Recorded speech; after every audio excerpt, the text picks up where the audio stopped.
Hello everybody. Today we're going to talk about the basics of resumes. Okay, so this is going to try to be, I'm going to try to keep this short. There's a lot of reading available on D2L and in your textbook regarding these issues, but I figured to start out, let's just run through the basics so that way you can kind of understand that information from my perspective. So the first thing I want to talk about are the types of resumes that you have the option to use, okay? Generally speaking, there are three understood basic types of resumes: the chronological, the functional, and the combination. In this class, I'm going to recommend that you use only the chronological or the combination resume, and I'll tell you why in a second.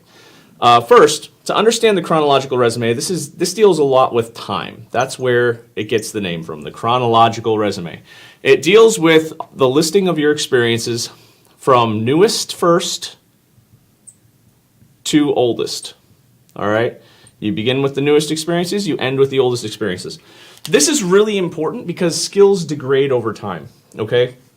I've done a lot of jobs in my life, right? As a college student, I worked really random jobs. I worked at an amusement park, I ran some roller coasters, but you probably wouldn't want me running that roller coaster today without some additional training because those skills have degraded. I used to coach soccer, but I haven't coached soccer for about 10 years. So generally speaking, I might be a little out of date. I might not have that skill set anymore, right? My skill set's a little rusty. So the idea is that the longer removed you are from a certain skill or certain job, the more those skills degrade. And so the things that you did 3, 4, 5, 6 years ago don't matter as much as the things that you are doing now. Does that make sense? So that's what you think about when you think about the chronological resume. It's understanding that your newest experiences are going to be the most relevant and the most important for an employer to consider when they're considering whether they want to hire you or not. The functional resume is the other option. I'm going to start by prefacing this saying, do not use it. No, no, no. I do not want to see a functional resume in this class, at least for the vast majority of you. The reason why is because the functional resume is skills-based, right? So instead of having the chronological resume, where you might have headings, more traditionally you would have like education as a heading with your information. You'd have your work history with your information there, and you might have certifications. Okay? This would be more reflective of what the chronological resume would look for. The skills resume, the functional resume, would appear more like this. You would have leadership skills. You'd have communications skills, right? You'd have technical skills.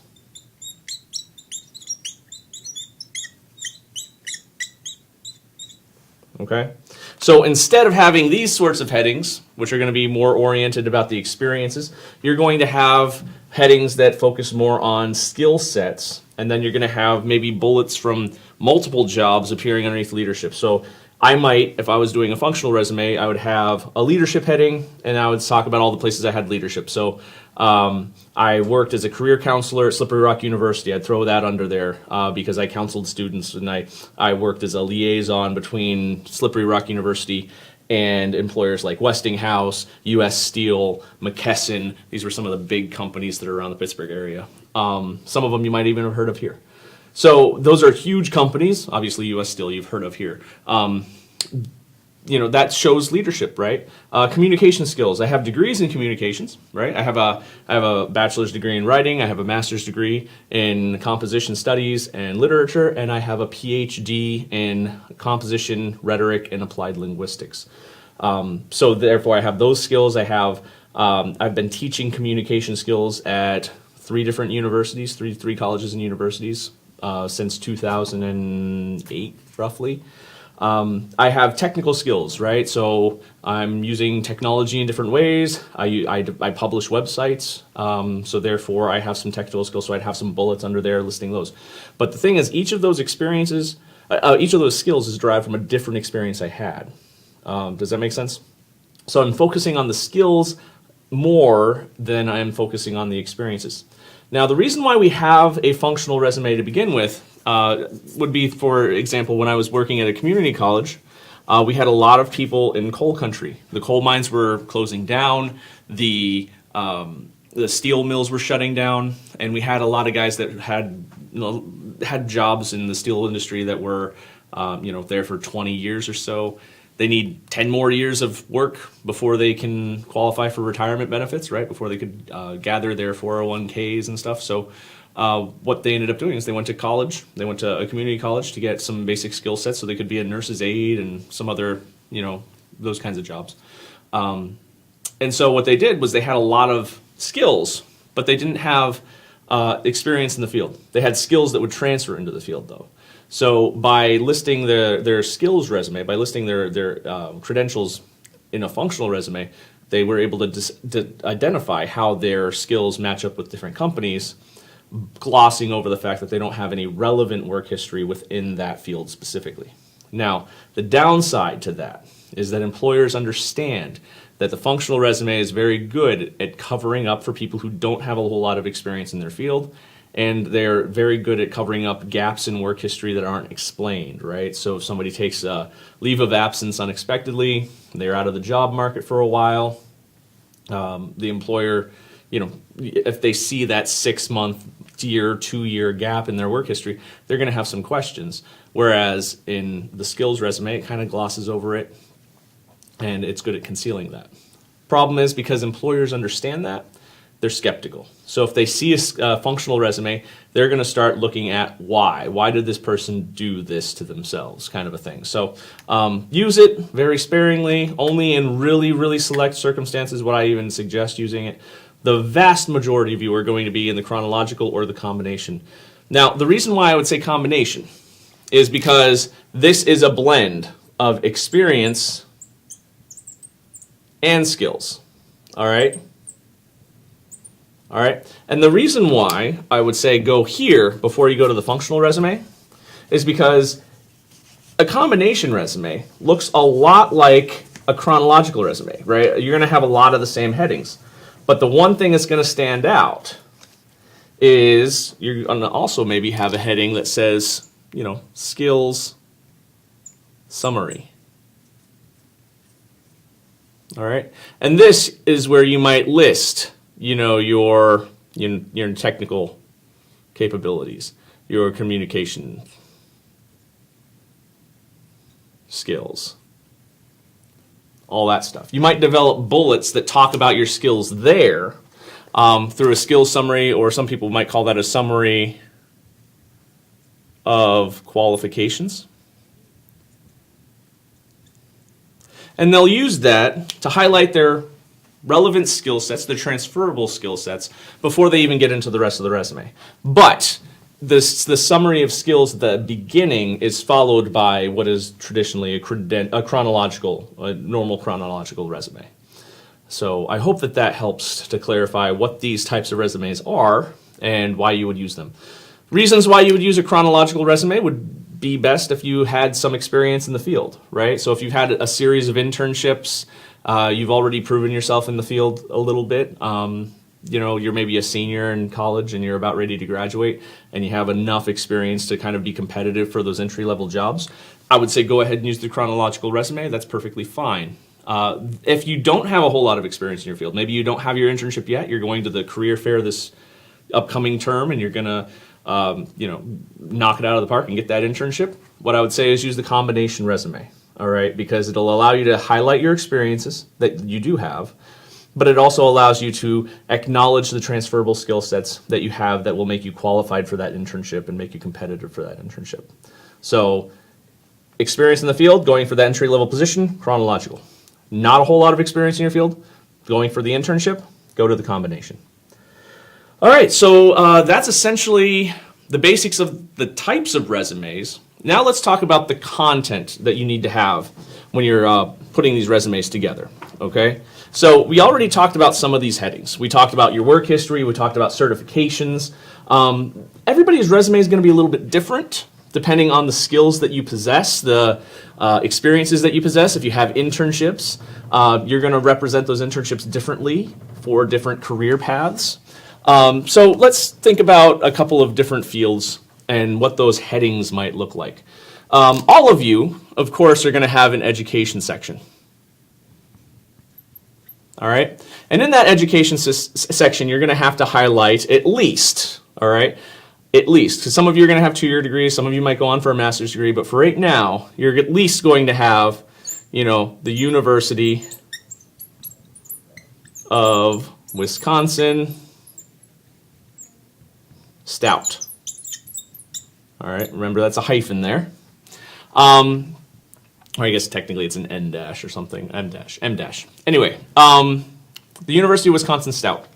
You're going to have that information. You're going to need to list your degree. Make sure that you write out your degree. Bachelor of Science in ... fill in the blank. Okay? I need to know when you graduate. All right? For most of you, it's going to be your anticipated grad date. All right? The reason why I want the graduation date and not an entire date range is because a lot of times, at least in the past, with my past experiences with employers, a lot of employers will look at somebody who takes like 6 years to get through their undergraduate. Life happens, things happen, right? But they'll look at that and they'll say, this is a 4-year degree, and this person had to get it done in 6 years. That's a red flag to me. So they don't need to know when you necessarily started. They only need to know when you're available for employment, right? So I would always stick with just the graduation date, not an entire date range. That's my own personal advice to you. And this is the bare minimum of the information that I need. I need to know the university. I need to know the degree. Don't forget to say Bachelor of Science, right?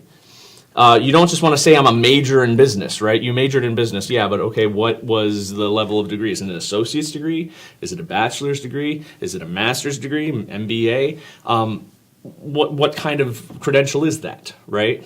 So you always want to make sure that you're spelling out Bachelor of Science in blank. Bachelor of Science in Business Administration, Bachelor of Science in Applied Science, Bachelor of Science in Professional Communication Emerging Media, so on and so forth, okay?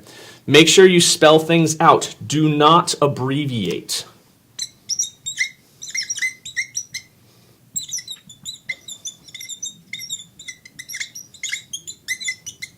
Do not abbreviate things like that here. There are certain things that you could abbreviate. So if you have an acronym that's common in your field, so if you had to go through OSHA, right, and you had to have some OSHA certifications in, say, construction management, you might go ahead and say OSHA, and that would be perfectly fine because your employer knows what OSHA is.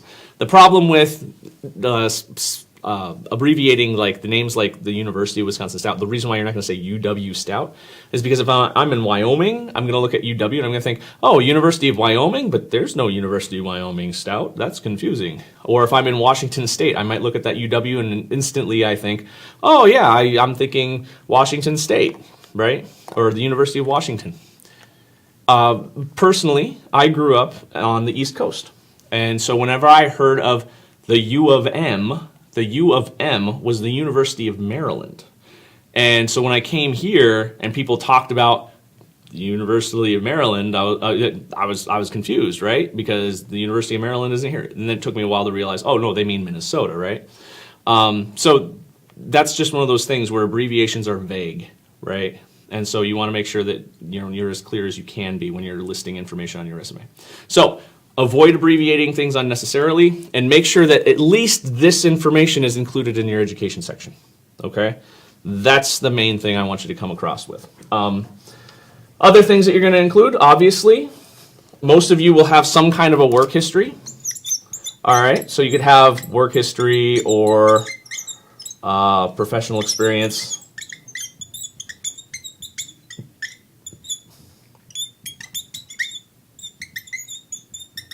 Okay, I could have, if I'm thinking about internships, you could have an internship section. And in that internship section, or you could also call it professional preparation.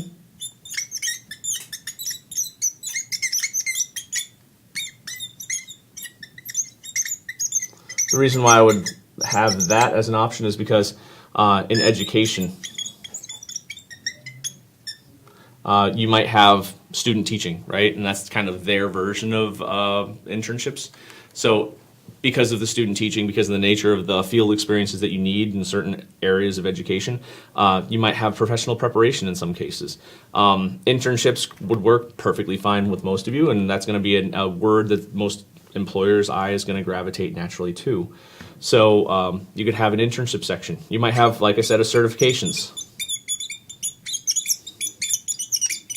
You might have closer to education. You might have something along the lines of coursework. I've seen that appear as a sub bullet or a subsection underneath the education section, or you could have it as another section right after that. Certain fields, that's going to be more important than others, like engineering. If you're going for the internship, the engineering professionals that are looking to hire interns are going to want to see some of the coursework that you have so that they know that you have a foundational understanding of what you're going to be working with. So in some fields like engineering, some select coursework is going to be recommended. Other fields, it might not make that big of a difference. So it's kind of up to you. You can go ahead and talk with your own specific advisors in your own academic areas to figure out which elements of that coursework should be listed, if any. You can also get creative if you have, interests. Sometimes you might have an interest section. You might have, for me, I have a publications list, all right, in communications. Publications. Yes. I have a list of publications in my CV.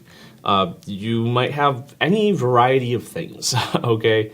The main reason why I want to even mention these things is because if you guys start with some of this information, most of you are going to have a pretty good start to your resume.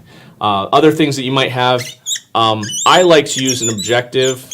I know in some fields, objectives are becoming a little bit dated, but my idea is that, I don't know, I feel like the objectives are still somewhat relevant because the first thing you need to do in any resume is to tell an employer basically what are you applying for, right? My wife works at 3M. It's a large company. There's thousands of jobs there every day. And so if you get something sent to the dental division, are you applying for tech support in the dental division, or are you applying for a lab position in the dental division? You need to have something in that objective because it's going to go to HR, and HR is going to need to know exactly which hiring manager to send it to. So an objective to say specifically, this is the position I'm applying for, and with this company, that makes it all the easier. Some people like to have an executive summary. That would apply mostly to business majors if you're going for like an executive position or a low-level and mid-level executive position. So there could be an executive statement at the beginning of that. Again, I would say consult with your faculty in your respective areas to find out whether that applies to you or not. The main thing with the objectives, though, if you're going to use an objective, keep it brief. All right. A lot of people are going to say that they want you to expand that, right? I am seeking a leadership opportunity with a company that will allow me to use my communication skills and my certifications and this, Y, and Z and everything, right? And I'm going to say that is bad advice, okay? If you're going to include an objective in your resume, a one-line objective, it works best for me, right? I would say, something like seeking the communications intern, sorry, I can't read it right now, communications intern position with B&B Industries. All right. I'm stating what I'm looking for. I'm looking for the communication intern position. That's the position I'm applying for. With who? With B&B Industries. All right. That could be something like I am seeking the marketing position, entry-level marketing position with 3M, right? That could be the objective statement. The reason why I say be brief is because all they really need to know is what you're applying for and with who. Okay, so that's the big thing for me. The people that are saying that you want to have, where I can use my leadership skills and la la la la la, well, that's kind of bad advice because it's wasted space. You only have a page to work with, and if you waste 3 lines in an objective, that's 3 lines that you lose when talking about your internship experience or when talking about your relevant work history. And that, I think, is a more important place to use those 3 lines than on a frivolous kind of objective that's just going to make you seem kind of fluffy. Does it make sense? So I recommend keeping it to 1 line, brief to the point, and use the extra lines elsewhere. Okay. So that's basically how we can get started with the resume. So moving forward, what you can get from this video is pick one of these two resumes. Pick a chronological resume or a combination resume. There are examples of each in D2L, so go ahead online and check that out. But go ahead and select one of these types of resumes, and then look for a position, develop an objective statement, and then select some of these headings that you can start to kind of fill in. All right, so that way you can develop that resume so that it can be as functional as possible. Okay, and if you can at least start there, we'll be in good shape. I'm going to record one more video. It's going to be a quick, hopefully a 5-minute one, talking about the do's and don'ts, things that I recommend with resumes and cover letters, well, mainly resumes. So please stick around for that next video. And if you have any questions, go ahead and shoot me an email anytime. So I hope that helps clarify things with resumes, what it is, what it needs to have, and if you have any questions, let me know.